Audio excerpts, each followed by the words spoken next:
Good morning, boys and girls. Welcome to our first day of online school. Yep, it's our first day of school. Not crazy? Today I'm going to show you a little bit about how we start each day. This is just a quick lesson, and it's probably the most important lesson that we're going to do because it's starting off how we want our school to look. So the first thing we would do every morning is say, good morning, boys and girls. And of course, you would say good morning back to your teacher, which is your parents right now. But I'll always be your teacher as well. My greeting for you today is I'm going to share out a ball of love for you. So get your hands ready because I'm going to throw you a big ball of love. Ready? Here it comes. Ready? Did you catch it? I hope you did. That's my love for you. Another thing we do every morning is we talk about how we're feeling. So this is our feeling chart. I just want you to think about that. Take time to ask your student, how are you feeling today? Are you feeling embarrassed, nervous, excited, surprised, tired, or proud? These feelings change throughout every lesson and every day when we go to school. So today I'm feeling kind of nervous. This is my first time teaching online, so I'm feeling a little nervous today. How are you feeling? Take time and share that with your parents.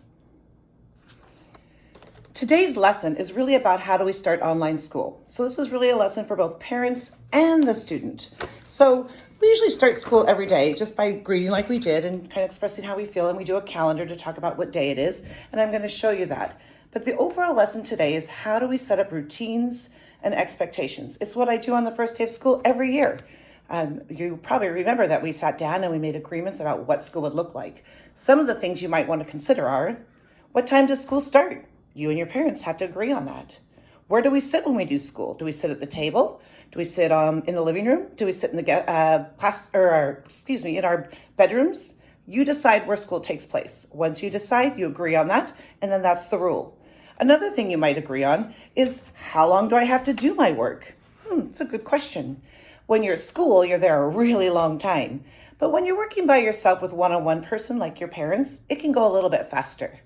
So I will give the parents a document soon that will tell them kind of a rough idea of how many minutes you should spend in each area. And you can always do more, challenge yourself and push, but it just gives you a little idea. For example, I might say every day when you pick a reading assignment from our lesson plan, you should be spending about 10 to 15 minutes with that. And writing, same thing. Math, same thing. We're not looking for long 10 minutes on it, and you may not choose it. The other part of it is there's going to be lots of things for you to choose on our lesson plans. You always start with the first one, which is a video, and then you can pick and choose throughout the day what things you want to do. So your mom might say, we're going to do school for 30 minutes this morning, and then you can go have a recess break, which means go chill out somewhere or run around outside. And then maybe they'll say you have to come back. So if I was teaching my child at my home, I might say school starts at 10 o'clock every morning, and we're going to sit at the little dining room table right here where we can all sit together and do the work. That's something we might agree on. You need to decide as a family what you agree on. The next step then would be, how long are we going to work? We're going to say we're going to set the timer for 30 minutes. And when that's done, you're done. You can take a break. You can go look at the PE activity Miss Paula posted or whatever you want.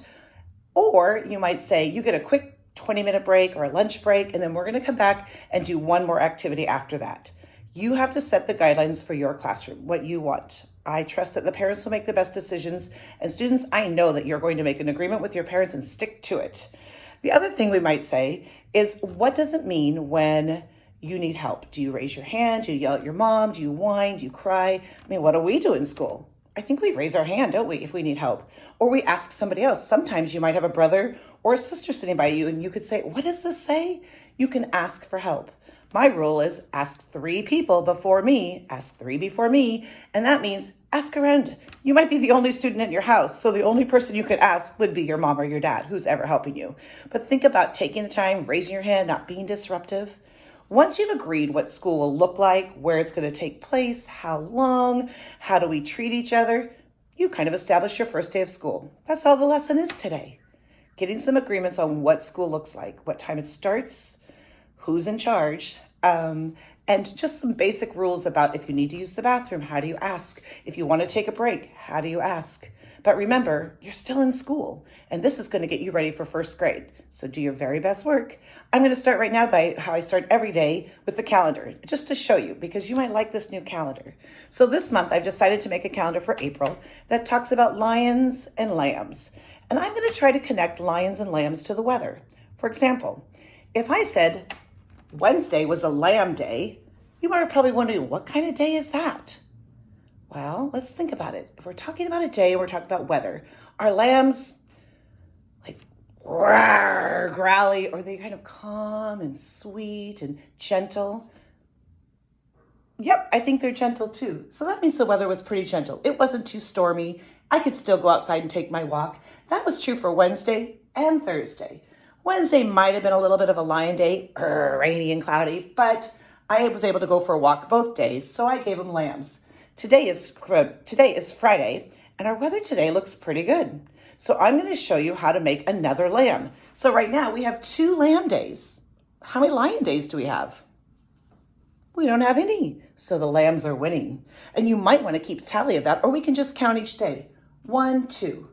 Now, today is Friday, April 3rd. So I'm going to show you how I draw my lamb. The first lion day we have, I'll show you how to do that. You might want to do this. Remember, I draw, then you draw. Trying to find a black pen, but I'm going to use my green.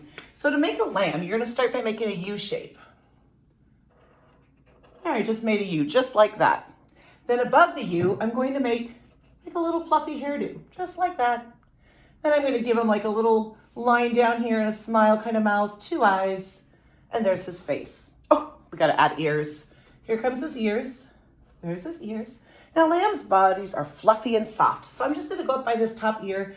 I'm just going to make a round, fluffy body like this, all the way around to his mouth. I'm going to give that lamb 2 legs. Is that right? 2 legs? No, lambs need 4 legs. 1, 2, 3, and 4. I'm just going to put this for their little hooves. Did I forget anything? I did. I forgot the tail. You guys are so smart. I just make a little tail here. Now, you could take your crayon. You can draw the one that you made. You could take your crayon and just color it in. I'm just going to take a marker real quick, and I'm putting pink, because when I think of little lambs, I think that they're pink and soft and fluffy, but you know, they're probably mostly just white and gray. But that's how I'm going to do my lamb. Just some squiggles on him. And so now we know that Friday, April 3rd, is a lamb day, and that's where you would put your lamb. I hope that you were able to do that. Great. Now, we don't do them on Saturday or Sunday because we're home. So we'll talk about that on Monday, about how we cross out those days, because those are no school days. I mean, you could do schoolwork if you want. Like, it's always good to read a book every day. But I won't have a lesson for you on Friday or Saturday or Sunday. All right. That's how we start our day. So boys and girls, I want to wish you a wonderful first day, which is really our practice day, Friday. Monday is when the lessons will start fully. You'll have lots of choices. This was just about how do you set up your classroom, your rules, your expectations, your agreements, because you do need to agree. Like if mom says you have to raise your hand and you said, no, we have to shout. That's not an agreement. You have to agree on which way you're going to communicate. So that's up to you guys. But remember, it's really important that you establish what time you start school, what time you go to bed at night, all those routines that keep you in school mode. If you follow those routines, you're going to have a lot of success, because that's what we do in school. We had lots of routines, and you did a great job. So if you have any questions, you know that your mom can always text me or email me, but I'm feeling pretty good about day 1. How about you? All right, go to it, boys and girls. Have a great day.